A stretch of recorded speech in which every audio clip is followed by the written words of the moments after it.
Pour attirer la population citadine, les agriculteurs n'ont pas hésité à investir Paris. Baptisé Nuit Verte pour reprendre l'esprit de la Nuit Blanche dédiée à la culture, cet événement à l'initiative de la FNSEA Nord-Bassin parisien était organisé durant la nuit du 13 au 14 avril dernier, place du Trocadéro et sur le thème de l'eau. Xavier Belin, président de la FNSEA, s'explique au micro de Gros Tracteur Passion sur les enjeux d'un tel rendez-vous et donne son avis sur la place accordée au machinisme agricole sur ce type d'événement. Fendt était en effet partenaire de cette première par le biais d'une exposition de sa gamme de tracteurs. Donc première question, qui est à l'origine de la Nuit Verte et comment ça s'est déclaré? D'abord c'est une initiative de plusieurs départements autour de Paris qui ont pensé que d'aller à la rencontre des Parisiens à travers une manifestation qui montre à la fois les savoir-faire, aussi bien sur les produits que sur les techniques et les productions agricoles, c'était une autre manière peut-être, en dehors du salon d'agriculture, au dehors peut-être d'autres rencontres, parfois de manifestations, d'avoir un contact et surtout de permettre justement cet échange. Il y a aujourd'hui une forme de divorce en quelque sorte entre nos concitoyens et les agriculteurs qui ne comprennent pas toujours ce que sont les pratiques agricoles, pourquoi les agriculteurs par exemple utilisent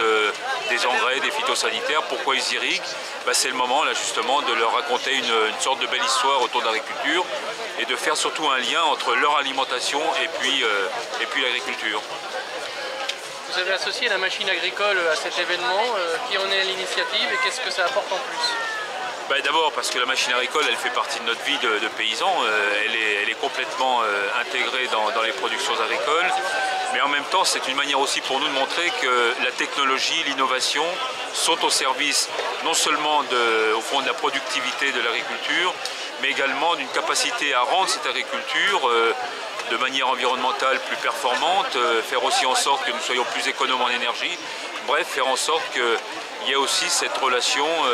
qui permette à nos concitoyens de comprendre qu'un agriculteur aujourd'hui, il utilise un certain nombre de technologies, par exemple de l'informatique embarquée sur son tracteur, sur sa moissonneuse-batteuse, sur son pulvérisateur, et ça permet à la fois bien sûr d'être plus performant économiquement, et ça permet aussi justement d'apporter par exemple la bonne dose au bon moment, au bon endroit. Toutes ces technologies, je crois qu'il est important que nos concitoyens et notamment le public parisien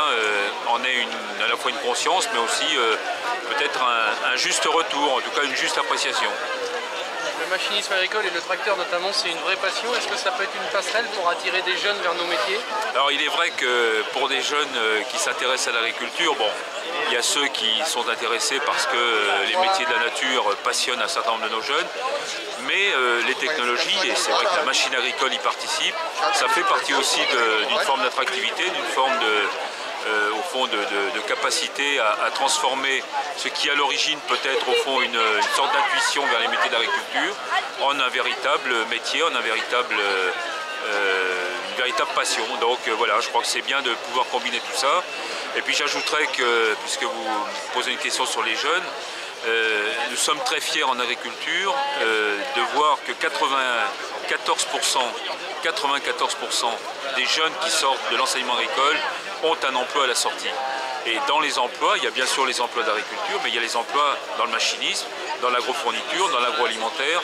Il faut que vous sachiez qu'aujourd'hui, en France, par exemple, on comptabilise près de 3 500 000 emplois qui dépendent directement d'une activité agricole. Dans la production, en amont, en aval, ça fait partie aussi, au fond, des atouts, des richesses que nous devons valoriser et qui méritent sans doute d'être mieux connus de la part de nos concitoyens qui n'ont pas toujours cette perception de ce qu'est aujourd'hui le secteur agricole.